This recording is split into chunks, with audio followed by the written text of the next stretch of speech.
Hello, my name is Seye Falujo. I'm still going to continue the teaching we started earlier on lessons from the life of Timothy. I shared from chapter 2, now in chapter 4. These were specific instructions Apostle Paul gave Timothy concerning himself. He gave him instructions concerning the church, concerning the choosing of leaders, bishops, and deacons. And then he gave him instructions concerning himself as a minister and as a believer, because as young ministers, you are first a believer before you're a minister. So daily you have to deal with the flesh just the way every other believers do. That you are preaching preaching the word does not mean you'll be exempted from every other thing other believers have to deal with or have to go through. So he had to give him specific instructions concerning himself too. And this is why the Bible says that we are but of yesterday. Inquire from the old, from the fathers, and that is that though your beginning was small, yet your later end will get greatly increased. And this is why you must never underestimate the place of a father, mentors, people who have gone ahead in ministry that can put us on the right path as regard the ministry God has given unto us. So the Timothys I'm referring to are the people who are young with the call of God upon their lives, but they are yet to give full expression to it. So still on the instructions Paul gave Timothy concerning himself, I go to chapter 1 Timothy 4 verse 14. It says, do not neglect the gift that is in you, which was given to you by prophecy, with the laying on of the hands of the presbytery. There are things that comes by studying. There are things that comes by you reading the word and praying. But there are things that will come upon you through impartation. You must never despise impartation. I like the way it was put in Message translation. It says, do not neglect that special gift of ministry that was placed in you by the laying on of hands. There are things that will be communicated to you by the impartation of the people that are ahead of you. There are things God will, place in you, communicate to you in order to effectively fulfill the ministry He has given you. The Bible says God has placed gifts in men. There are graces upon men. There are graces in men that God will communicate. And this is why you must never despise impartation, never despise the laying of hands. Everyone God has placed ahead of you to communicate this gift. He says, don't neglect that gift. Fan it to flame. Every day, use it. Make sure you're fan it to flame in the place of prayer, studying with it. There are things that you begin to see in your life and ministry that it's not a product of your effort. It's not a product of you reading the scriptures. It's not a product of you praying. It's not the amount of times you spend in prayer. It's by impartation that has come upon your life. Men laying hands upon you and declaring prophetic words over you. There are levels you'll never get to in ministry except through this. And this is why you must never despise impartation. So don't neglect the gift that is in you. Don't lay it aside. Put it to use. Exercise that gift daily. If it is the gift of teaching that has been communicated by the laying of hands, there are graces that will be communicated to you in the course of impartation. So don't neglect this gift. And then the other part, which I love most, I love this part, is a part I had to stay on for a long while because, a lot of times we get lost. We get so deep in the responsibilities we have been given as pastors, as ministers, that we forget ourselves. We forget that we are also believers. You live as a minister, you can be in self-deception because your activity does not mean spirituality. So a lot of people have been in self-deception for long because people see them on the platform doing one thing or the other, but personally they are gone. They don't have a prayer life, they don't have an altar, they are lost. They are lost. Don't ever get to that point in ministry where you are just, putting up appearances for people to maintain their perception of you, but then you have lost touch with God. You've lost touch with the one that sent you. 1 Timothy 4:16, it says, take heed to yourself. Take heed to yourself and to the doctrine. Continue in them, for in doing this you will save both yourself and those who hear you. I like the way it was put in I like the way the Passion Translation put this. It says, give careful attention to your spiritual life I know you are to intercede for people, you are to counsel people, you are to teach people, you are to instruct, you are to direct, you are to do a lot of things as a minister. But then you must also pay careful attention to yourself. This was why Apostle Paul says, having preached to others, I discipline my body, I bring my body under, so that after having preached to others, so that I will not be a castaway, so that I will not miss the prize. Because there are responsibilities too that has to do with me. There are things I have to do. I still have to deal with the flesh the way the believers do with the other believers deal with the flesh. Jesus conquered the sin nature. He didn't conquer the flesh. And that's why the Bible says that the flesh is always producing desires in us, contradicting the spirit, and the spirit also helps us, stimulates in us the right desire, so that we do not give into the cravings of the flesh. So as a minister, you have to walk in the spirit. It says, give careful attention to your spiritual life. You may preach fire on social media, you may preach fire on your platforms, but who are you in your neighborhood? Who are you in your house? Are you a good father?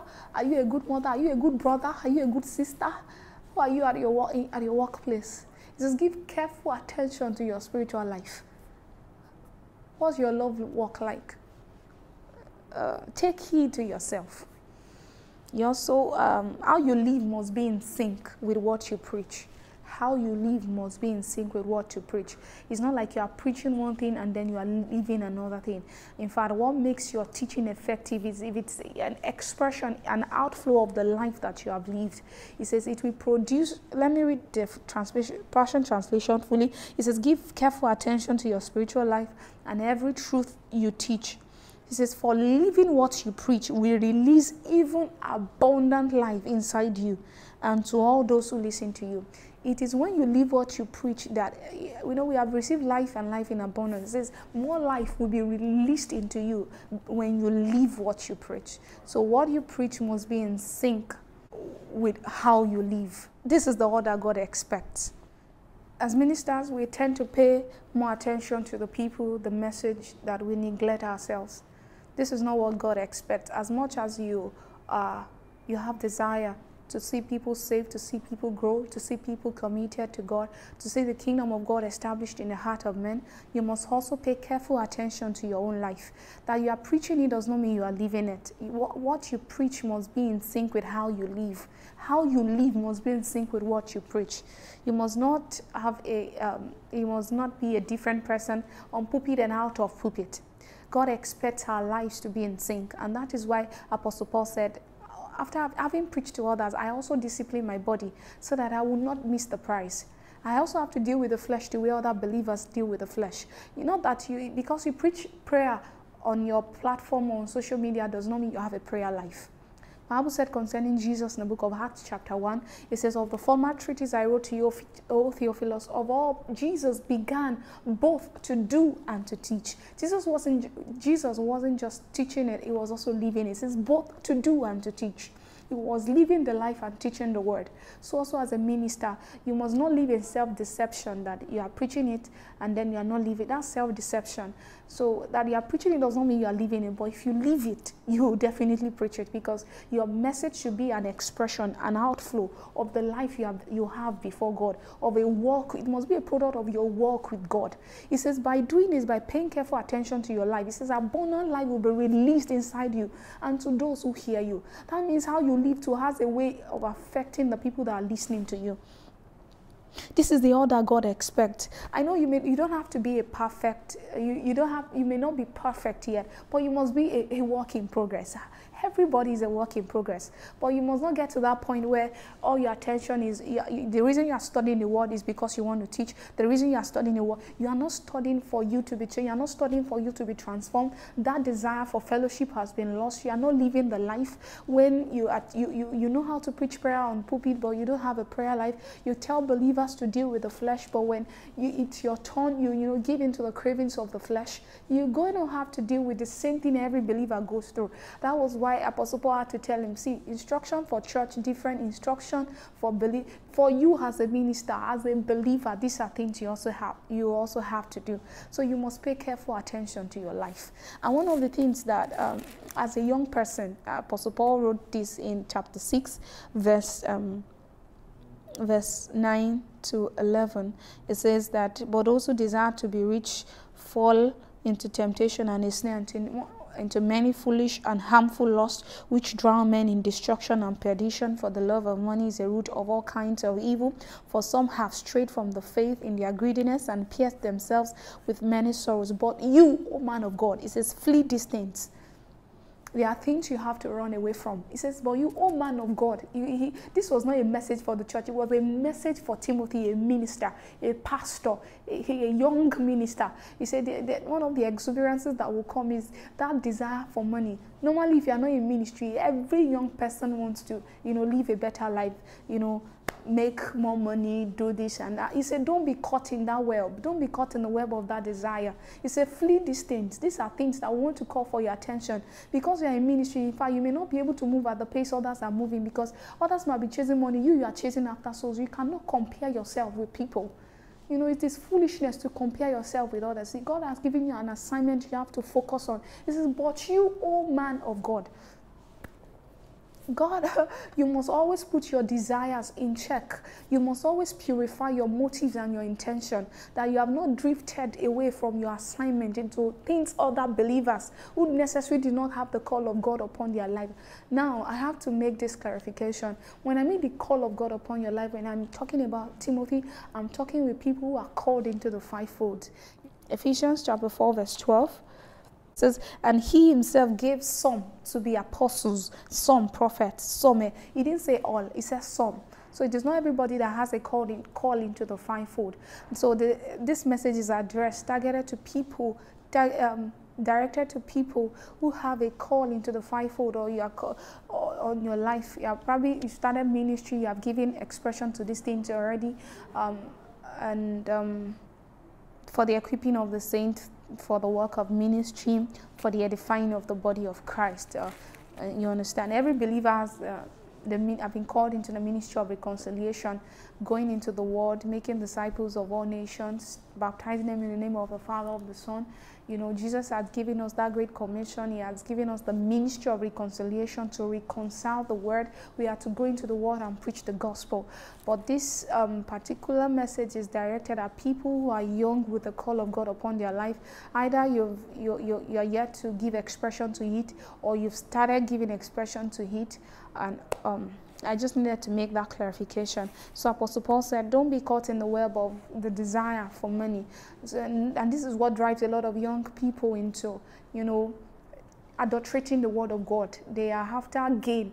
Their teachings are, their motives have not been purged and purified. So their messages are targeted at people, getting money out of people. If you are not careful, your desire for money will adulterate your message. It will adulterate the gospel you are preaching. And this is why you must live a consecrated life. You must present your life daily. You must die daily, like Apostle Paul said. You must, die daily to the flesh. You are dying daily to the flesh. You must put your desires in check. Your motives and your intentions must daily be in check. So he says, but you, man of God, flee these things. If you run from one thing, you have to run after another thing. It says, flee the desire for money, flee the exuberances to always have more. It says, pursue righteousness, pursue godliness, pursue faith, pursue love, patience, gentleness. These are things to run after. There will be things you run away from. You have to run after something else. Because you can't just be chasing after the wind. You have to pursue righteousness. He got to a place, he said you pursue these things with other people who are also having the same goal, having the same focus, because it helps you. When you see people moving in that direction, talking about supernatural relationships, attaching yourself with the people that have the same fear of God as you do. This we conclude this part of this teaching. Maybe some other time we get to delve into other lessons. There are so many lessons you can learn from the life of Timothy. One of the things I really do love about his life was that his father was a Greek, his mother was a Jew. But I believe his mother saw early in him that the gift of God was up inside this guy, and it's better I nurture it. the training, the admonition for training, for bringing up a child is always committed to the fathers. The Bible says, fathers, train up your child in the way he should go. Even in the book of Ephesians, it says, Ephesians chapter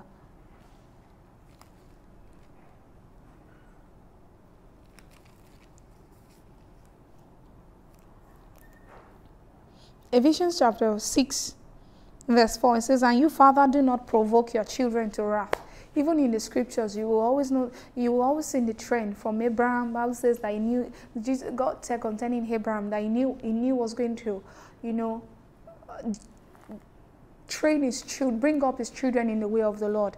It's always about the fathers bringing up a child. But Timothy never had that opportunity of fatherhood in quote, biological father training, because his father was a Gentile, a Greek. What can a Greek man communicate to you? They don't know the way of. In fact, they didn't mention the name of the man for you to show the level of importance that was not attached to his life, because he was a Greek, he was a Gentile. But the Bible says that his mother was a Jew. The Jews are known to train up children with Torah right from a very young age. So I believe Timothy's mother, that should be Lois or Eunice. 1 minute. 2 Timothy chapter 3, verse 15. It says, and that from childhood you have known the Holy Scriptures, which are able to make you wise for salvation. Timothy knew the Holy Scriptures from childhood. How? How did he get to know that? Having a Greek father, how he did that was, he had a mother that nurtured him in the faith, that brought him up in the way of the Lord. And I want to really acknowledge women who have chosen to wear the hearts of men and still put their heads up high. Timothy never had the opportunity of having a father that could train him. That's why even the Bible never mentioned his name. It only mentioned that his father was Greek. His mother brought him up in the way of the Lord, knowing the gift of God was upon his life. So thank God for Timothy, thank God for his mother, thank God for the faith that was in his grandmother. It was also mentioned. This was a trend.